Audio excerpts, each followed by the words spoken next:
Curtis Calhoun here with MMA News. My next guest coming off another big win, UFC 297. It's Sean Woodson joining me today. How's it going, Sean?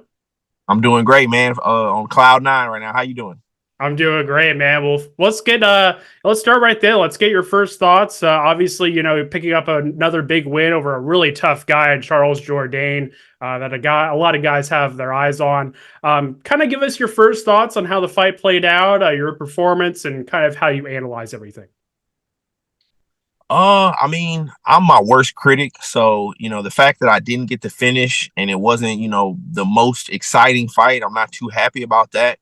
But like you said, it was a tough opponent and a guy that a lot of people hold in real high regard and have their eyes on. So yeah, I'm super happy that I got the win, especially because of the circumstances. This was the worst training camp I've ever had in my life. And I'm sure you've heard me say it in other interviews. I've thought about pulling out of this fight so many times, but I didn't do it. I showed up and yeah, based off of like the shape I was in and the circumstances and all that, I'm happy I got the win, man. Super happy.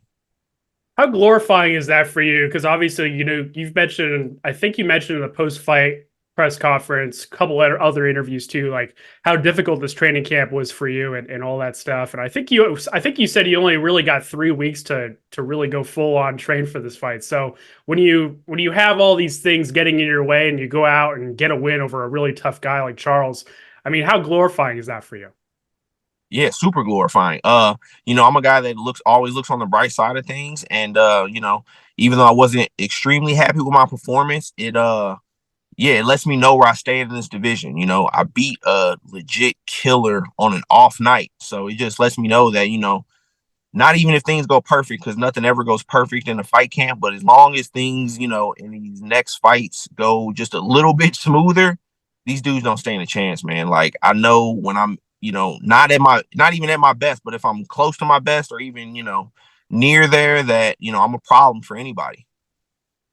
Absolutely, man. And I rewatched the fight earlier on this morning as I was getting ready for this interview. And one thing that really stood out, especially in the early minutes of the fight, your opponents, you could see in the past that they've had a hard time adjusting to your feints, right? And one thing that really stood out in this fight was Charles was able to, pick that up real quick. So, what were some of the mid-fight adjustments that you had to make facing a guy like Charles?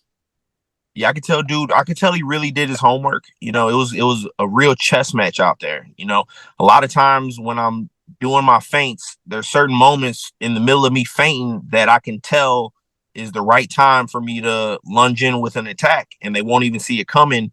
But there were several times with Charles where those same usual feints I would do, those openings wouldn't be there. I could tell he would be ready. He wasn't as fooled as I've had past opponents. And yeah, like I said, I could just tell he really studied me. He really studied the way I would feint, and he just knew times where I was planning on entering, and I could tell he'd be ready to counter. So then I wouldn't counter, and we were just kind of like, yeah, playing chess out there. It was kind of like, you go, no, you go. I'm not gonna go, you go. And we were just waiting on each other a lot, and yeah, it was just had me really having to dress up my attacks more, do a lot more feinting, and yeah, a lot more feeling each other out. Absolutely, man. And I got to ask you, like, one thing that's really stood out about you and your career, and what really makes you unique, is that you're a 6'2" featherweight, and we don't really see that in modern MMA. I don't think we've ever really seen that in MMA in terms of, somebody your size moving to featherweight. Can you talk to us a little bit about like the weight cut itself, like how you're able to make that weight cut to 145 pounds, and kind of how draining that is for you? Early on, it was like super draining because I didn't really know what I was doing, and yeah, I just wasn't going about it the right way. But since I've got with my team and they've all helped me out, it's not as bad as people think it is.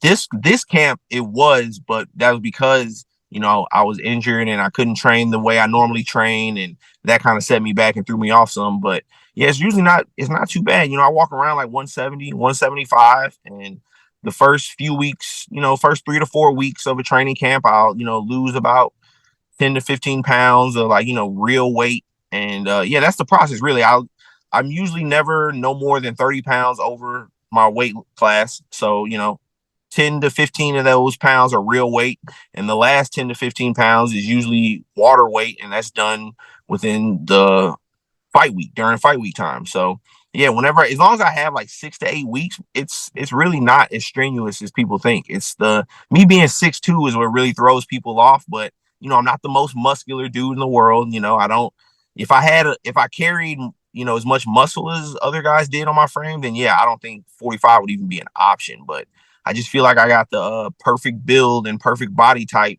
to be able to make 145. If you don't mind me asking, can you tell us a little bit about the injury that you suffered in camp and kind of how much of an adjustment and an obstacle that was for you, especially in the later weeks?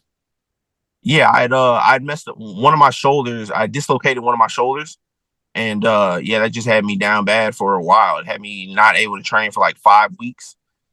And yeah, like even going into the fight, I still was feeling effects of when that happened or whatever. And yeah, that was it. It was a shoulder injury. It was this. It's not a reoccurring thing or something, an ongoing thing that happens to me a lot.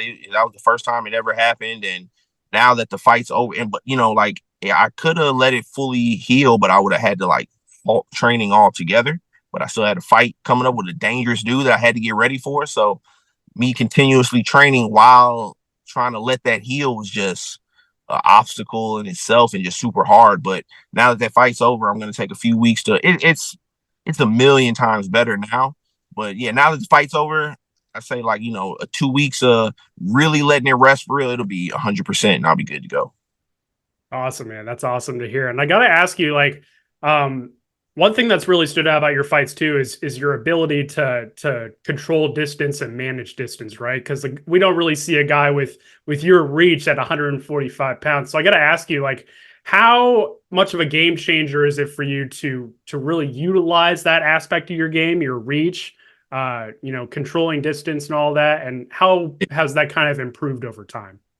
Yeah, that's a huge part of my game. There's, just because you're tall doesn't mean you know how to use it, or just because you're long doesn't mean you know how to, yeah, use it and use the control the range. You know what I'm saying? That's a huge part of my game, and I feel like that's a something that sets me apart from a lot of other guys. Is I really understand how to control the range and use my reach and control that space in between us. I know when I'm in when I'm safe and I can't get hit, and I know when I'm safe and I can't get hit and I can still hit them, which is super important. And yeah, that's a huge part of my game that I feel like I do better than anybody.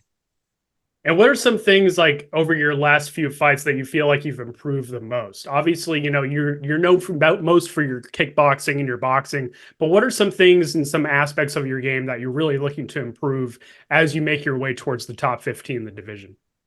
Well, I think it's no surprise. My ground game for sure. That's what I've improved on the most. That's what I've constantly been, working to improve on. I've been working on my stand up since I could stand up. So like, that's locked in and solidified. But more than anything though, and my ground game, even in my opinion, I feel like has been, up to par with these guys and good for a while now. I just haven't shown it as much. So more than anything, it's just me getting more and more comfortable in there is what I'm looking to improve on, and are the ways I can get better. Just me getting more comfortable in there, and will allow me to open up more on these dudes. And the more that happens, the more they don't stand a chance. Absolutely, man. I got to ask you, it's been kind of an interesting run for you in the UFC because obviously, you've had a lot of success, but you've also had a lot of fight cancellations, injuries, things falling out here and there. What were some of the keys for you to keep your mind right, to keep your confidence up during those tough times when, fights were getting canceled, injuries, all that stuff? What were some of the biggest reasons why you are where you are today in terms of your confidence and being able to move past that? I mean, to be honest, man, like I don't know exactly what the keys to that were, but it was just staying mentally strong, keeping the faith, just believing in myself no matter what. You're right. Like I always envisioned that when I did get into the UFC, I would hit the ground running. And I kind of just as naive as it sounds, like I kind of just had this idea that I was gonna get in the UFC and just be on a rocket ship straight to the top, and like, but yeah, that didn't happen. And I'm sure this happened to a lot of other guys where they think their UFC career is going to go one way and then it doesn't, and they probably let that get the best of them, and then the whole shit just crumbles down, you know. But when when it started to not go my way, I just yeah, bro, just kept the faith and just believed in myself no matter what. Just kept doing what I'm doing, and just have just faith that one day things will pan out how I want them to pan out. You know, just not no matter what happens, I'm not gonna give up on myself or let it get the best of me. And just I've been down about stuff, I've been sad about stuff, but I never stay down. That's what matters. Absolutely. A couple more questions for me, man. Once again, I really do appreciate the time. I know you kind of, you just got back in town. You're kind of on the move, so I really do appreciate it. Oh, no worries, bro. I appreciate you. Absolutely. Did you get a chance to watch any of the other fights at UFC 297? Did you get a chance to watch the main event? What'd you think of it? I haven't got a chance to watch the main event back yet. Really the only fights I've seen so far are the ones that I were watching in the back before mine. I saw that the women's fight that was brutal. That one girl, what was it like? Jazz Davicius, yeah. Oh yeah, man, me and my coaches and all the other coaches back there were all like, why aren't her coaches throwing in the towel? Like she just she didn't have much to offer, and it looked like she was just in there trying to survive. It was like 300 strikes to 5 or something crazy like that. Yeah, she actually set I think it was the women's bantamweight record in UFC history for strike difference in a fight over 3 rounds. I think it was something like 280 strike difference. Yeah, that was crazy, bro. Like it gets to a point where like you're just taking unnecessary damage for sure. But yeah, I saw that one, and then I saw that one that was pretty controversial, the City versus Tavares. Yes. Is that right? Mm-hmm. Yeah, I saw that. I watched that one. And yeah, those were the two I really only caught. Really, other than that, I was locked in and focused on mine that was coming up. Absolutely, man. And I got to ask you, like, obviously, we have a big matchup coming up in your division, UFC featherweight division, Volkanovski and Ilia Topuria. What can you tell us about that fight? Break it down for us, and kind of when you look at that matchup, what comes to mind? Or like at first when it first got announced, I was leaning towards Volk. I'm like, Volk's probably just gonna do his thing again, turn away another contender. But the more I like analyzed and thought about it, I feel like Topuria is gonna get him, man. I feel like Volk's 36, and he's been reigning as champion for a long time, and everybody's reign got to end, and him in those Islam fights just really I feel like are going to be not the deciding factors, but those are just making me lean towards Topuria. I feel like that knockout was might affect him going into this fight, and I feel like he turned around too quick, and Topuria, being 26 and just on fire the way he is, and his confidence is sky high, and he's really good. I think Topuria be the one to get Volk. Do you feel like Volk is coming back a little bit too quickly? Because I think UFC 294 was in October, so this would have been 4 months after the knockout. Do you feel like he's coming back too quickly? Do you feel like this is a mistake? Yeah, I do. I do. I don't.